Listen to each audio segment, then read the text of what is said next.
it's Charlie from Charlie Reads and Reviews, and I am here to do a September possibility pile.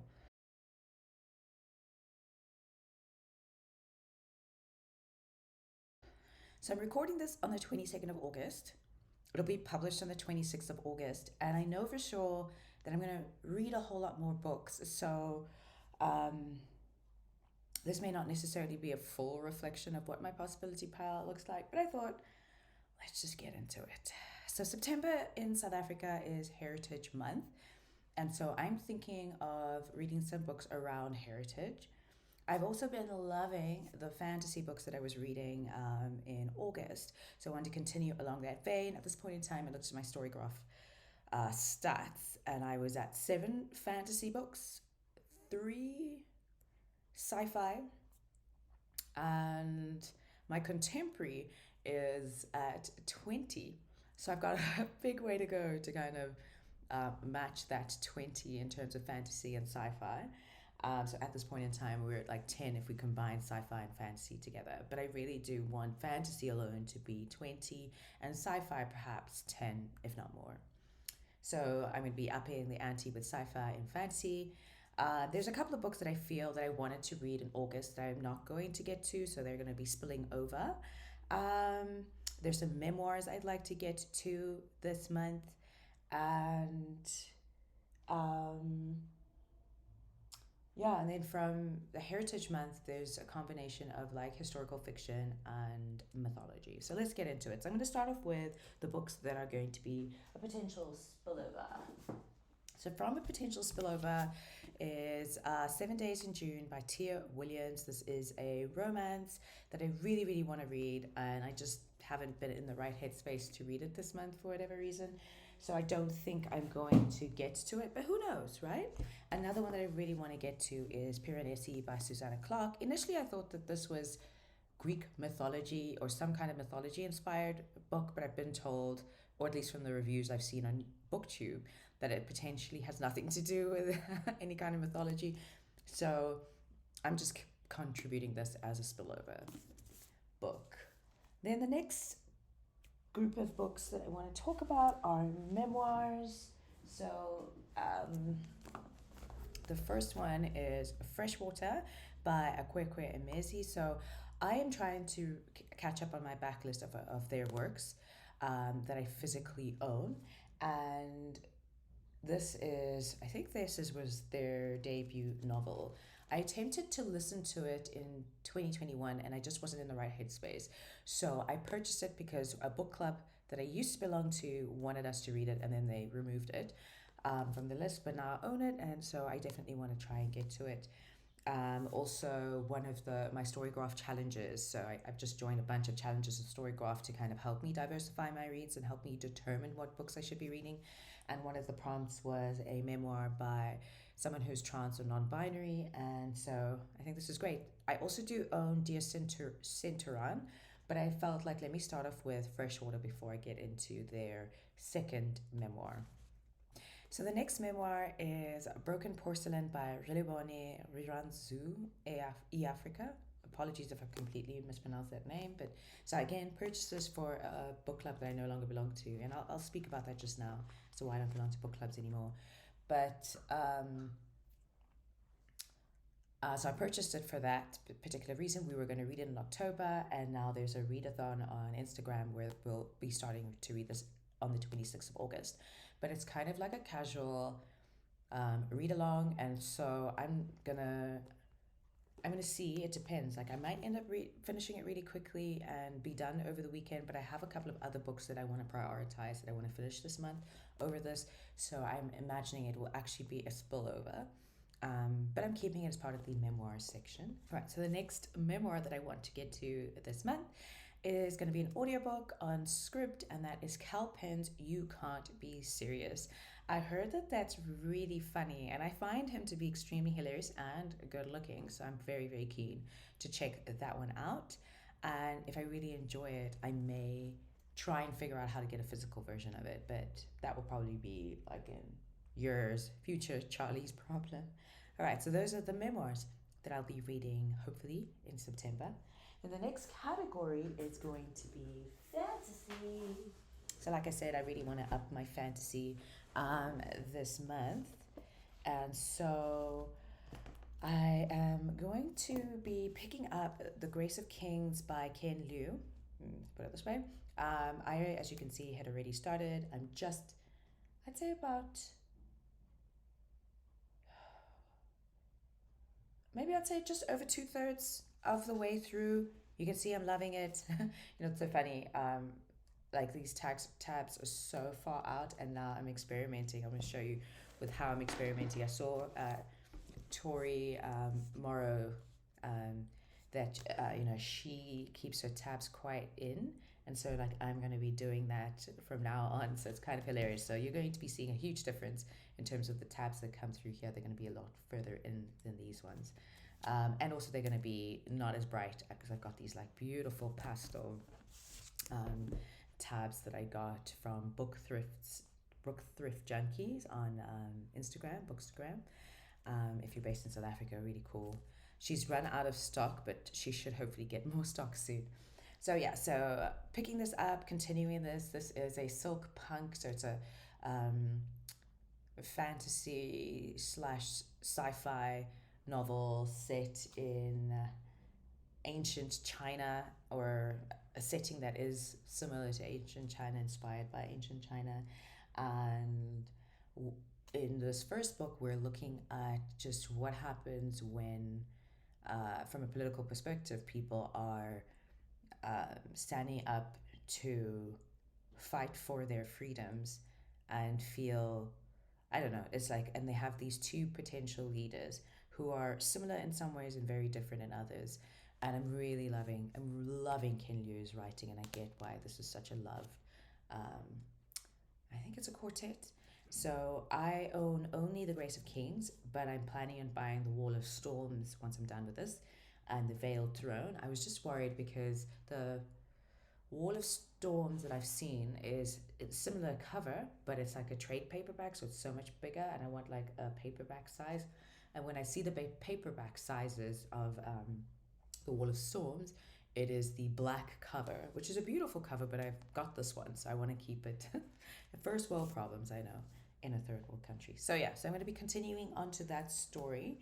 And then I want to finally pick up my first Brandon Sanderson. So yes, I've never read anything by Brandon Sanderson, and so I'm going to be picking up The Final Empire by Brandon Sanderson. This is book one of the Mistborn trilogy, era one.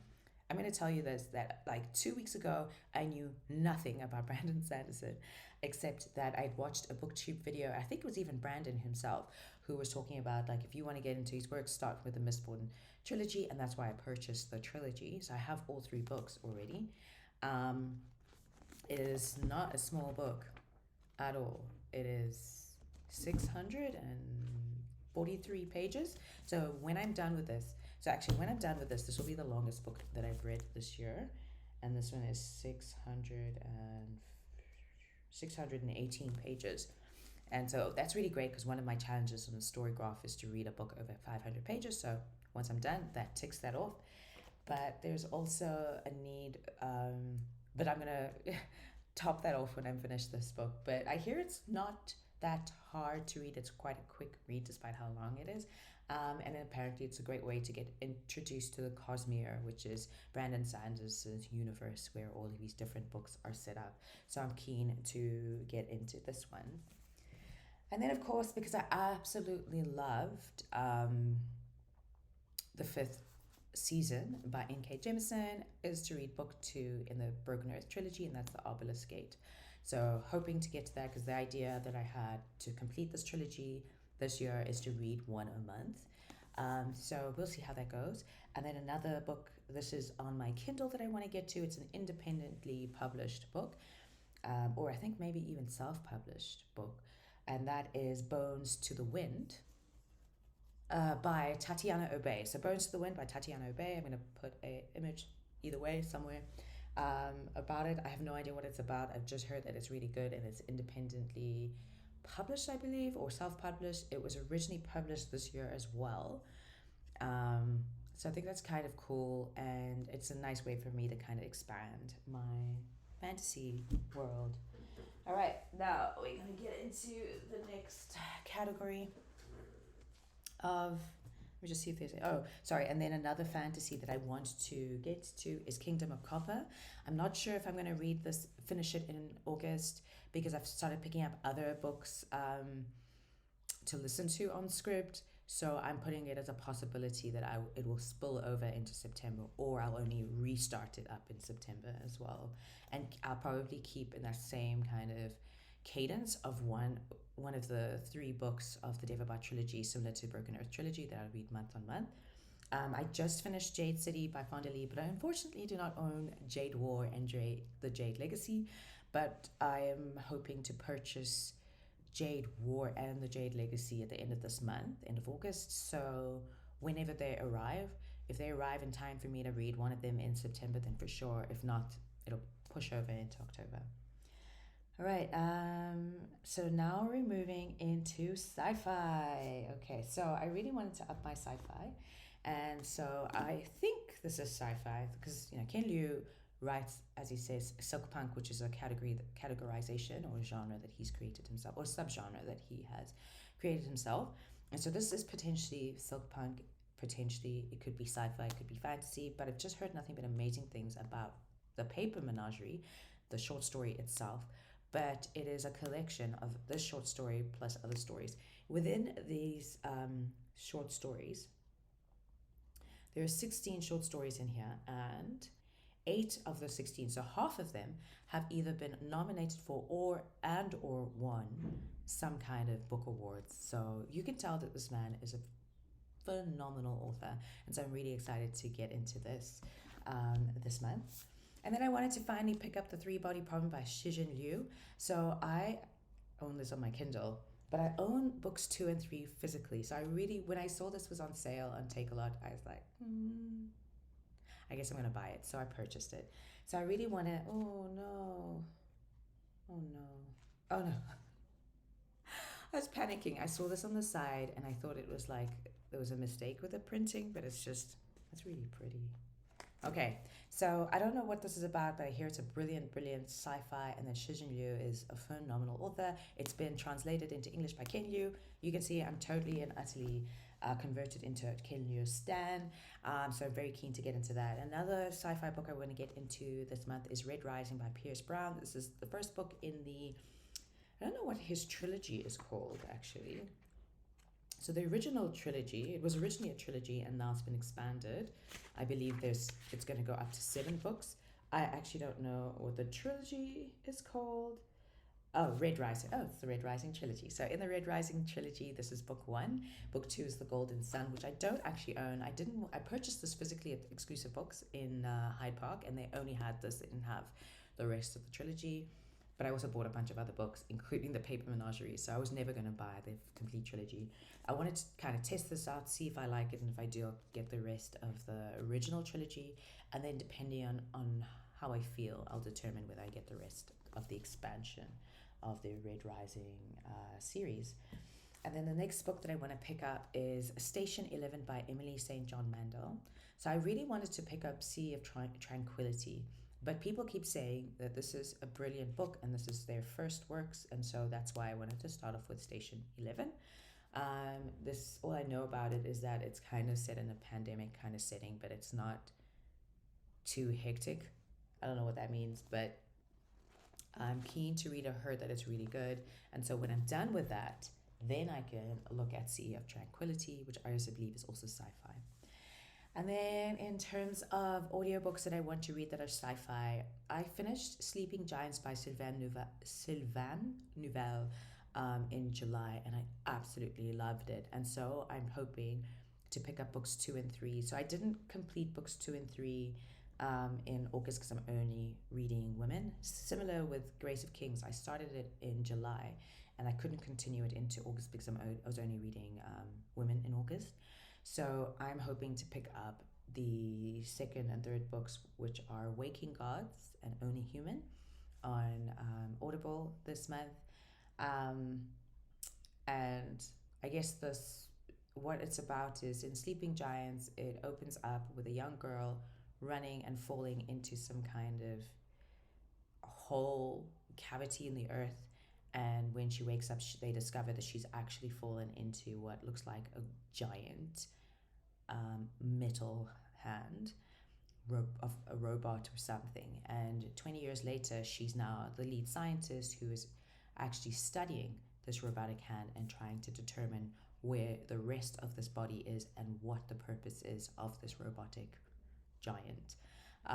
It's written in a format of interviews between the people who are involved in this project, whether directly or indirectly, being interviewed by this like secret agent guy. You know, one of those guys who are, you know, the people behind the people who actually control the strings, like they have even more power than the president of the United States. I really, really enjoyed Sleeping Giants. I thought it was so well written. It really got me excited to see what will happen next. So I'm excited to check out the remainder of this trilogy. And I think that's all for sci-fi. And then the last one is, as I mentioned, September is Heritage Month in South Africa, so I'm hoping to get to some historical fiction as well as, and as well as to read some Neil Gaiman. So let me start off firstly with some historical fiction. So the first book that I really want to get to is The Broken River Tent by Mpumi Tabeni. This book has actually been picked up to be published in the US, so the cover is going to completely change. I don't know if the title is going to change for the US, but which is really exciting news. It was originally published by Blackbird Books, so that's also pretty phenomenal for their expansion outside of South Africa. In the story, we're following a young man. I cannot remember his name now. What was the young man's name? Anyway, so we're following the story of a young man who, well, I guess he's in his 40s, and he has been raised in apartheid South Africa, and I guess it's set or it starts off like in the late or early 90s. So apartheid's about to end, so there's a lot more freedom for black people. He has had the opportunity to travel and live and study abroad, and so he's in this weird space because he's living in Cape Town in this weird space. Actually, no, I think when it takes place is post-apartheid. And he is now back in South Africa trying to identify who he is and where he belongs because he has lived in so many different places and trying to reconcile with a lot of things. And he's also had an absent father when one day he gets told that his father has passed on. And as the only son, he needs to obviously go and pay his respect. So he ends up traveling back for the to handle these burial rites, and during his journey on his return back, he ends up, well, actually even on his way there, but even on his return back, he ends up interacting with Makoma. Oh yeah, I've just seen the character's name is Pila. Makoma, who was a great Xhosa chief and warrior, who fought valiantly against the invading British at the time. And so it's a way to kind of look into, so it's a combination of contemporary and literary fiction around the ways in which we explore Pila and his journey of coming of age or understanding who he is. I wouldn't say necessarily coming of age, well, maybe a little bit of coming of age incorporated in it. But also at the same time, we get a lot of historical fiction about Makoma included into this. So I really wanted to read this. I've owned this book since it was first published, and that was back in 2018, and I have not read it yet. What I have struggled with it, so I can show you where I got up to. So I got up to like page 68 of, it's actually, so I'm just under a third of the way through of 306 pages. Not a long book, but what I struggled with is that Mpumi is he's a very intelligent man, and so he uses a lot of really complex language in his writing that I originally struggled with. But I've heard such great things from people who have also struggled with some of the language, that you just had to push through, and once you get to the end, or as you get closer to the end or get past a certain point, you start to appreciate and understand the need for that type of language. So I am very keen to get into it. I'm probably going to restart it, and I'll start it at page 68 because I think I got to page 68 in 2019, so it was a long time ago. But yeah, very keen to get into that. And then I want to read The Sympathizer by Viet Thanh Nguyen. I've heard nothing but amazing things about this, and after reading The Mountains Sing, I really wanted to explore more about Vietnam, authored by either Vietnamese someone who's from Vietnam within Vietnam or outside, so in the diaspora. And so when I saw this available at a pre-loved bookstore, a physical one here in Johannesburg, I had to take it. So very keen to read this for historical fiction, Heritage Month, and keen on that. Then another aspect of historical fiction, heritage type stuff is mythology. And so I'm really hoping to get into some Neil Gaiman and read Norse mythology. I actually have been wanting to expand what the number of books that I've read by Neil Gaiman, and I purchased this so long ago. I purchased this, I think I got it in 2020, um, and I haven't picked it up. So I'm hoping to read that as my mythological contribution. I may also pick up some mythology from Script. There's a lot of audiobooks that are available, so I may pick up some of them. And as you can see, it's quite a long possibility pile, but like depending on my moods, I'm also open to perhaps reading Circe or Song of Achilles by Madeline Miller as well. But my main game as well is to start really reading the Neil Gaiman books that are on my shelf, and one of them is The Ocean at the End of the Lane. I've been dying to read this book for a very, very long time. And the main reason for that is I watched an interview where Neil Gaiman was explaining what sparked the idea behind this book. And I just think that he is such a creative mind when it comes to writing stories. Yes, they are very dark, but it's just so interesting to see what something as simple as a childhood memory can then kind of spur out in terms of a story. So I'm very keen to read this as well. And then some other books that I want to kind of complete. Sorry, I forgot. One of the spillover is Anonymous Sex, which is a combination of different anonymous authors. Well, they're not anonymous. We know the authors are, but we don't know which of the short stories in this collection they've authored. Um, I am going to listen to it. I don't own the physical version of it. When I'm in Europe next year, I plan on purchasing a physical version of it. I think it probably would go better that way. But I had started it in July, and I would like to finish it off in September. Another couple of things I also want to pick up is some graphic novels and some manga. So I've been bookmarking saga graphic novels on Script. So I am hoping to get through one or two volumes, if not more, depending on how the month goes, as well as completing the Spy Family manga.